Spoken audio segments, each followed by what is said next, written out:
Hello, hi, welcome once again to M5's English language learning program, Let's Speak English.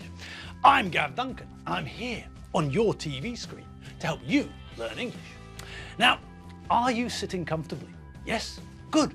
And are you ready for today's lesson? Yes? Good. Okay, well, let's learn English together.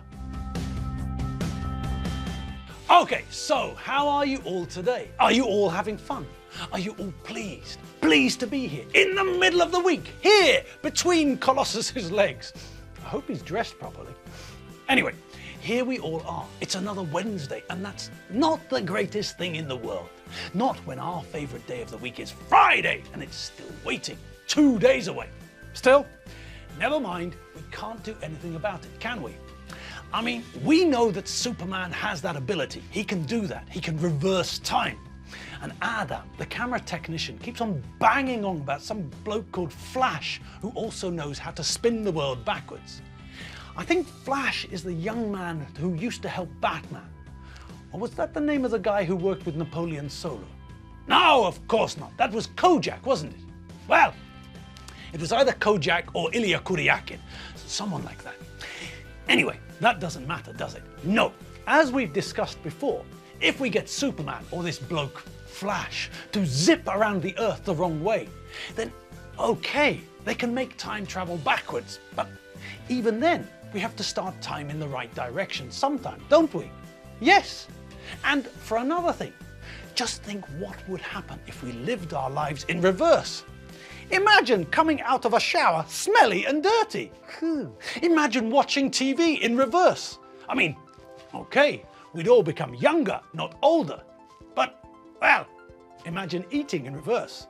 I don't think eating out would be a great success, and that would have economic consequences. Lots of restaurants would close down. So, I think what we have to do is what we usually do.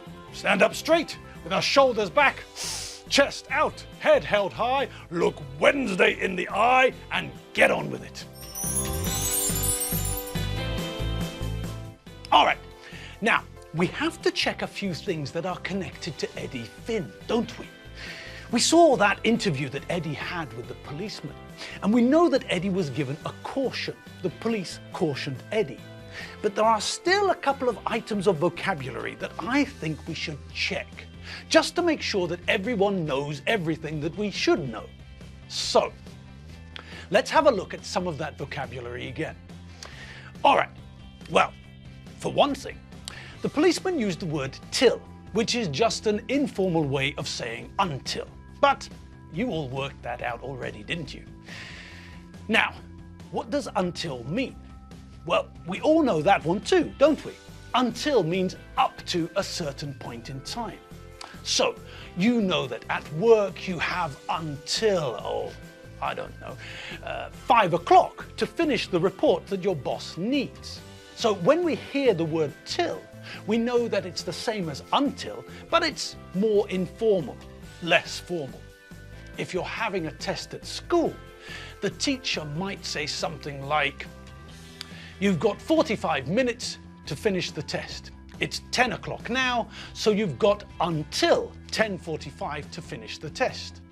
Equally, the teacher might say, "You've got 45 minutes to finish the test. It's 10 o'clock now, so you've got till 10:45 to finish the test." See, there's no difference in meaning. Till is just less formal. All right, now, what else was there that we need to look at? Well, there wasn't anything else really, was there? I mean, the policeman was very clear. He delivered a message to Eddie which was clear. Eddie has been cautioned, and now there is a police file on Eddie, a folder with information about Eddie. What his full name is, when he was born, what his parents' names are, where he lives, things like that. And most importantly for the police, why they know who he is.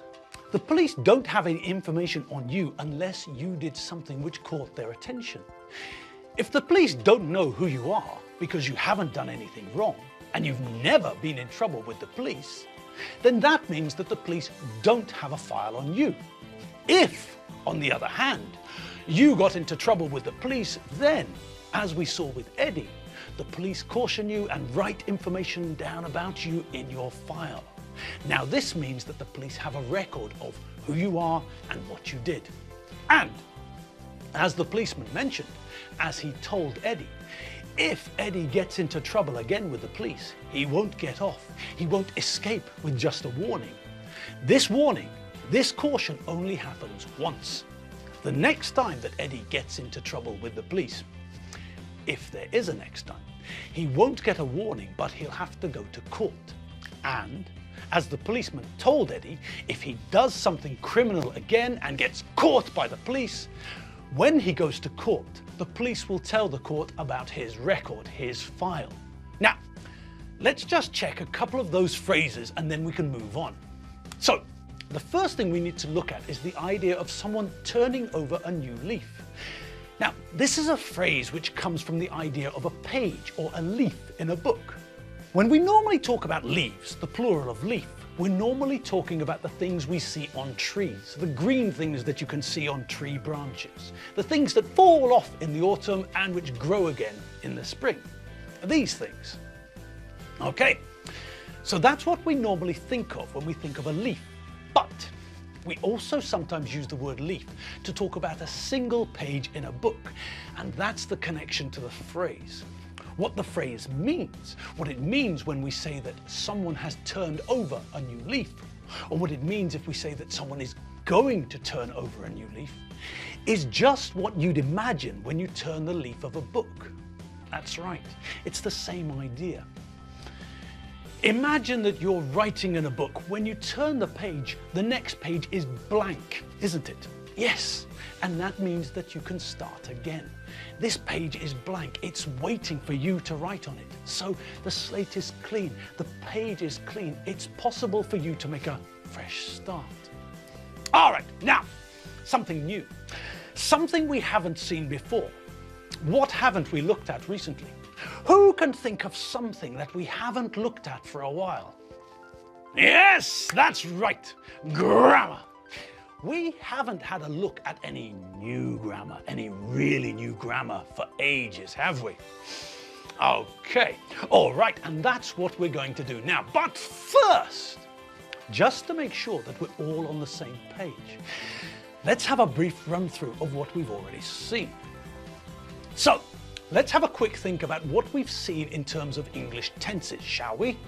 Well, we've seen the present simple tense and the present continuous. We know that we use the present simple for things which are generally true, things which don't change. So, that means that when we're talking, for example, about things like who we are and what our names are, where we live, normal things that don't change, then we use the present simple. I like pizza. My Christian name is Gav. It's short for Gavin. Most shops open at 9 a.m. and close about 5 p.m.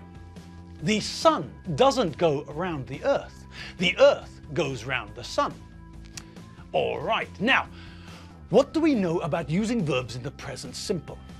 Well, for one thing, we know that we have to be careful with what? Yes, that's right. We have to be careful with the third person singular. This is where we get the spelling changes. When we're talking about the third person singular, when we're talking about he, she, or it, then we normally have to add an S to the end of the verb, don't we? Yes, but sometimes it's not that simple, is it? No. Sometimes we have to add something else before we add the S. If the verb ends in S, then we can't just add an S. That would be silly. That would look daft and it would make the verb very difficult to say. So, what do we do if the verb we're using in our sentence ends in S? Who remembers? Yes, that's right. If we're using a verb which ends in S, like the verb to kiss, for example, we have to add not S, but ES. I kiss the ground. You kiss the ground. But the Pope kisses the ground. Now, the same is also true for some other verbs, isn't it? If the verb we're using ends in S or SH, CH or X, Then, when we're talking about the third person singular, we have to remember to add es, not s. All right now, what about the other spelling changes we have to be careful with? Well, what about verbs which end in o? What do we do with these verbs in the present simple when we're talking about the third person singular? Yes, that's right.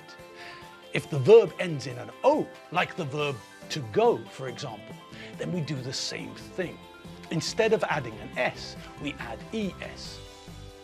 I go to the supermarket every week. You go to work every day. She goes on holiday every July. All right. But that's not all, is it? No. If the verb ends in y, we also have to be careful, don't we? But it's not enough to just bung on es. Not here, not now, not with verbs which end in y. If the verb we're using ends in consonant plus y, such as the verb to fly or the verb to try, for example, then when we're making a sentence using the third person singular, we remove the y and replace it with ies. I'm a pilot. I fly planes for a living. You're a pilot. You fly planes for a living. He's a pilot. He flies planes for a living. But, as we all remember, I'm sure we all remember, if the verb ends in vowel plus y, then we don't remove the y and add ies. If the verb ends in vowel plus y, like the verb to buy or the verb to pay, then we just add s to the end of the verb when we're making a sentence in the present simple with the third person singular. I buy food and drink from the supermarket. You buy a new car every few years. She buys champagne every week. All right, what else? Well, we also remember that there are irregular verbs which are just, well, mad. These verbs have no logic, so we can't look at the letters at the end of the word and decide what we have to do to the ending when we're making a sentence using the third person singular. No. These verbs are irregular. That is, they're not regular. With these verbs, the only thing we can do is learn how they change and then remember what to do when we're using them with the third person singular. So with the verb to have or the verb to be, we know that it's not just as simple as adding s or es. With the verb to have, we know that the third person singular form is has, not have. And with the verb to be, we know that there are two areas where we have to watch out. For a start, the first person singular form is different to all the other forms. I am. And the third person singular form is different too. He, she, and it is. Okay, so that's a brief run through of some of the things we already know about the present simple tense. And let's not forget, things change when we want to ask questions and make negative statements in the present simple. You all remember what we have to do, don't you? If we want to make the present simple negative, we have to use an auxiliary verb, a helping verb, to make it possible. Now, with the present simple negative, we use the auxiliary verb to do.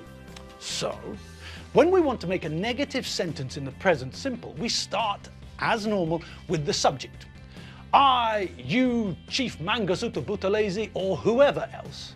Then instead of following the subject with the verb, we follow the subject with the auxiliary verb, the verb to do. With that word we always see when we're talking about negatives in English. Yes, chimpanzee! No, no, no, not chimpanzee. The word we always see when we're talking about the negative in English is not. You all know that. And we've finished our revision lesson, our third mini revision lesson for this week. Yes, so now you're free to do whatever you fancy. You know me, and you know that I'm off home for a coffee. And as for you lot, well, you've got to talk to the parrot, you've got to walk the cat, and the dog needs some cream. So get to it, finish your chores, and then, well, then the world is your ostrich. Do what you fancy. And if you've got some spare time, check out the website. And after that, you can check up on Chief Mangasuta Buthelezi. Lots of fun to be had, people. Lots of fun. So, Get out there and enjoy yourselves. See you tomorrow. See you later. Bye.